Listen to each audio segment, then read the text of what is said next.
Thumbling as Journeyman by the Brothers Grimm. A certain tailor had a son who happened to be small and no bigger than a thumb. And on this account, he was always called Thumbling. He had, however, some courage in him, and said to his father, "Father, I must, and I will go out into the world." "That's right, my son," said the old man, and took a long darning needle and made a knob of sealing wax on it at the candle. "And there is a sword for thee to take with thee on the way."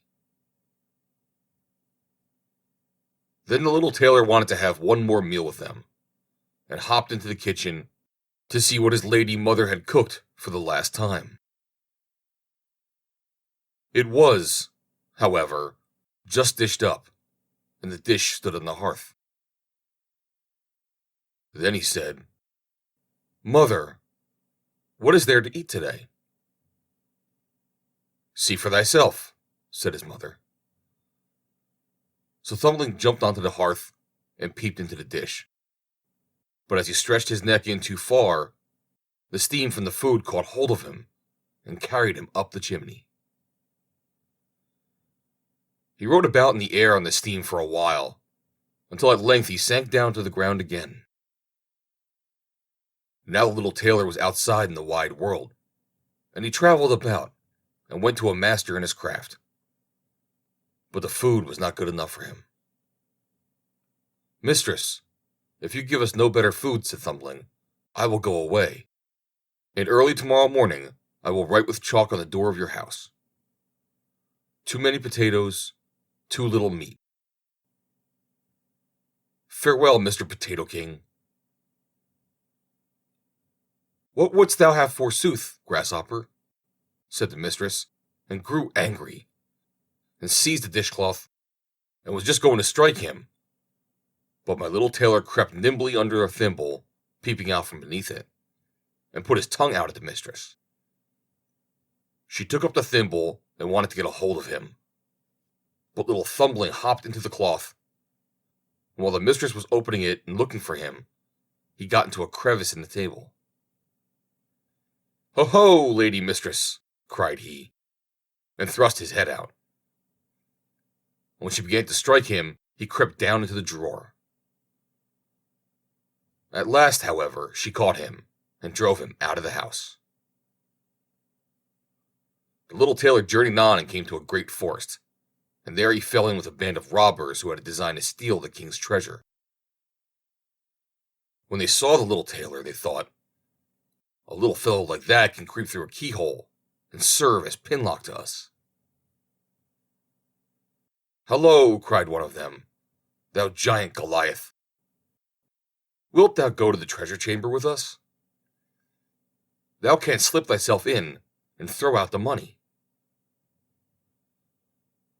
Thumbling reflected a while, and at length he said, "Yes," and went with them to the treasure chamber. Then he looked at the doors above and below to see if there was any crack in them. It was not long before he espied one which was broad enough to let him in.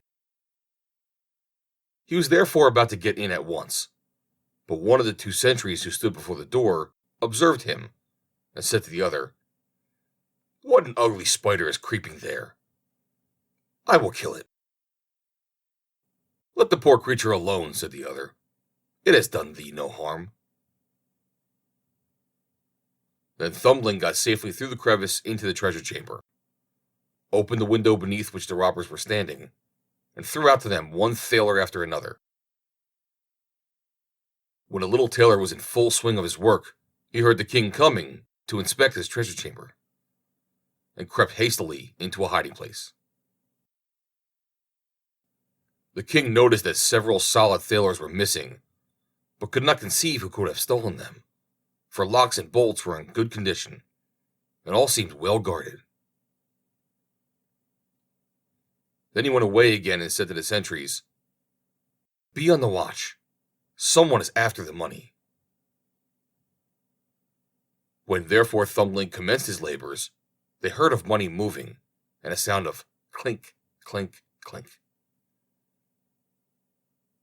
They ran swiftly in to seize the thief, but the little tailor, who heard them coming, was still swifter, and leapt into a corner and covered himself with a thaler, so that nothing could be seen of him.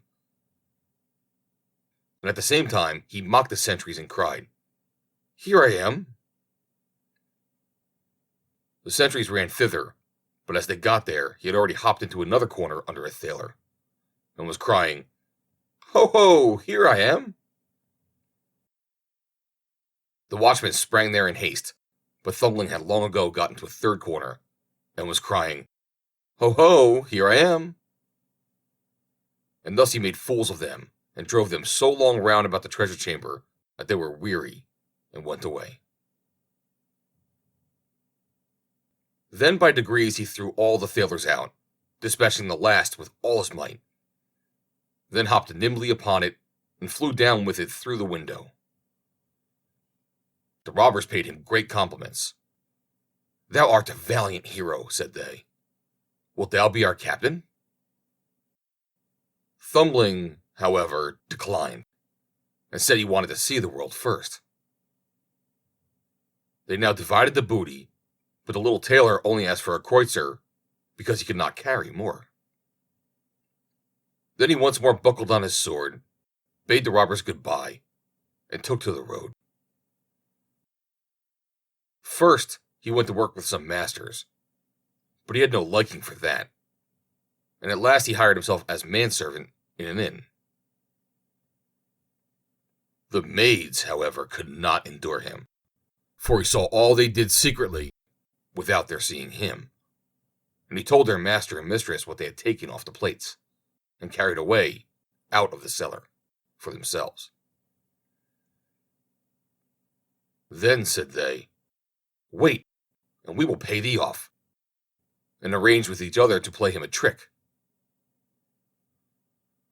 Soon afterwards, when one of the maids was mowing in the garden, and saw Thumbling jumping about and creeping up and down the plants, she mowed him up quickly with the grass, tied all in a great cloth, and secretly threw it to the cows.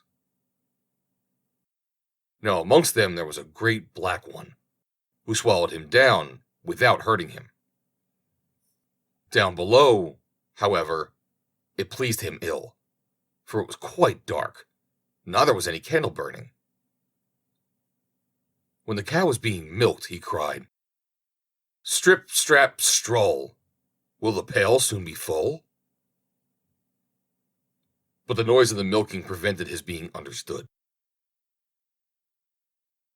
After this, the master of the house came into the cow byre, and said, "That cow shall be killed tomorrow." Then Thumbling was so alarmed that he cried out in a clear voice, "Let me out first, for I am shut up inside her." The master heard that quite well, but did not know from whence the voice came. "Where art thou?" he asked. "In the black one," answered Thumbling. But the master did not understand what that meant, and went out.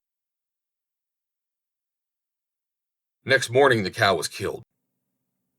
Happily, Thumbling did not meet with one blow at the cutting up and chopping. He got among the sausage meat. When the butcher came in and began his work, he cried out with all his might, "Don't chop too deep! Don't chop too deep! I am amongst it!" No one heard this because of the noise of the chopping knife.